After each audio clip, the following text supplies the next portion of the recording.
بسم الله الرحمن الرحیم. لکه څنګه چې تاسو میډیا ته ټول ولستا خلکو ته پته ده چې 2 ورځې مخکې جو بایدن یو بیان یو رسمي پروګرام کې ورکړی و چې پاکستان یو ډېر خطرناک ملک دی او د دې نیوکلیر کوم ایسیډز چې هغه ایرریګولر دي. بیا د هغې پرې بټل کې زموږ وزیر خارجه یا زموږ د پاکستان کوم دفتر خارجه هغو چې کوم ریبټلز په بیانونه ورکړي دي زما په خیال هغه پوره نه دي او دا بیان دومره پس سنجیدګۍ سره اخیستل غواړي چې د دې پکار دا ده چې موږ خپل نیشنل سیکیورټي پالیسي چې دا چې هغه ریویزیټ کړو او دا جو بایدن داسې یو په لاره باندې پتلونکي یو خبره نه ده کړې خو د هغه په ذهن کې په ماضي کې څه داسې خبرې دي چې هغه د امریکي ادارو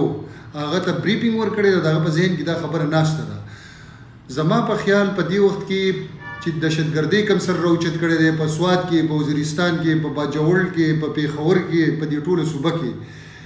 او په مخ په تیزۍ سره د یو ورځې نه بلې ته حالات خرابېږي. په بلوچستان کې چې څومره د دهشتګردۍ پیښې زیاتې شوي دي نو د دې شاته که موږ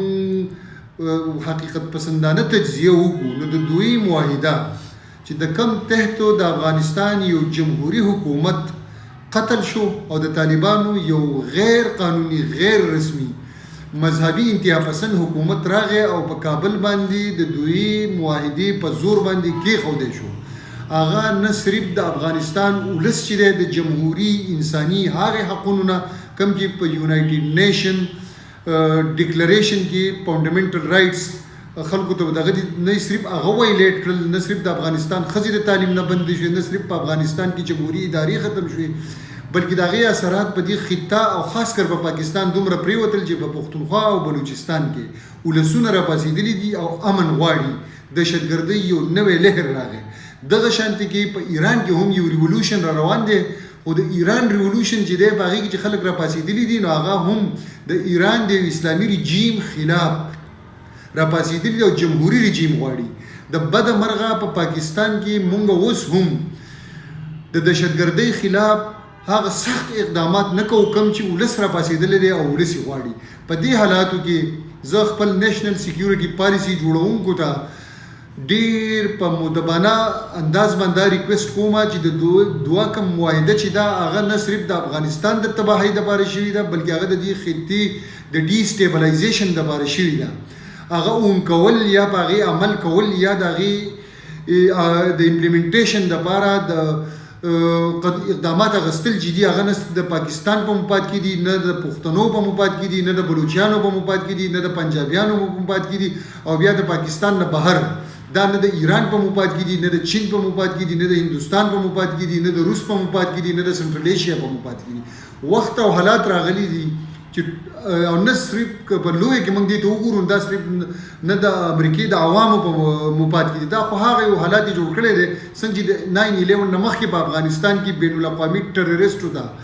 د ملا عمر د حکومت د چترۍ لاندې ځایونه میلاو شي او هغه دومره طاقتور شي چې په 9/11 حمله وکړه. د دوی د معاهدې نه پس د ایمن الظواهري په کابل کې وجل د دې خبرې اشاره کوي چې په افغانستان کې بین الاقوامي دهشتګرد د یوې ورځې نه بلې ته څه چل کېږي دا مضبوطېږي او دا نه صرف د خطې ته پاکستان ته ایران ته بلکې امریکې ته هم ترټ کېږي. نو زه د امریکې د کانګرس نه هم دا مطالبه کوم چې زر تر زر دي دوه معاهده ختم کړي او دنیا دې د افغانستان کې د جمهوري حکومت د انتخاباتو روډمیپ ورکړي. د افغانستان ولس دې د خپل ووټ په ذریعه باندې د ټوپک په ذریعه باندې نو د مذهب انتها پسندۍ په ذریعه باندې نو د ووټ په ذریعه باندې د یو حکومت انتخاب وکړي او د هغې انتخاب سره دی بیا د خطې ملکونه امریکا، روس، چین، هندوستان کینی او د جاینټ مفاداتو دپاره د خطې د معاشي مفاداتو په بنیاد باندې دي نتایجو ته ورسي او که دې ته ونه رسېدلو نو کومه بدامني چې نن په پښتونخوا کې ده، په بلوچستان کې ده، دا به سبا اسلام آباد ته ورسي، دا به تهران ته ورسي، دا به دهلي ته ورسي او په اخره کې به دا دهشتګرد دومره مضبوط شي چې دې نه به امریکا او یورپ بیا هم په امن کې کینني او خدای مکه که یو داسې واقع د 9/11 په شانتې سبا بیا دا دهشتګرد وکړي نو دنیا به د یو داسې جنجال سره مخامخ کړي چې هغه به بیا په $1 ټریلیون معاشي نقصان وکړي، میلیونز خلک به بیا قتل شي. نو د دغې قتل عام او د دې معاشي نقصاناتو د ازالۍ دپاره اوس هم د دنیا سره د اقوام متحده سره د امریکې سره د پاکستان سره د دې خطې د ملکونو سره وخت شته چې دا پښتانه کوي چې وایي دا صرف د ځان د پاره نه وایي دا د منطقي د امن د پاره وایي دا د دنیا د امن د پاره وایي دا سیریس اخستل پکار دي او د دوی معاهده چې دا د بهیر عرب ته غرزول پکار دي او د افغانستان د پاره یو ډیموکراټیک معاهده ډیموکراټیک روډ میپ ورکول پکار دي او کدا ور نکړې شو نو دنیا به د یو داسې حالاتو سره بیا مخامخ شي کوم چې د 9/11 نه مخکې وه ځکه چې په ګاونډ کې ستا دهشتګرد تنظیمونه مضبوطېږي نو د هغې نه یو ملک هم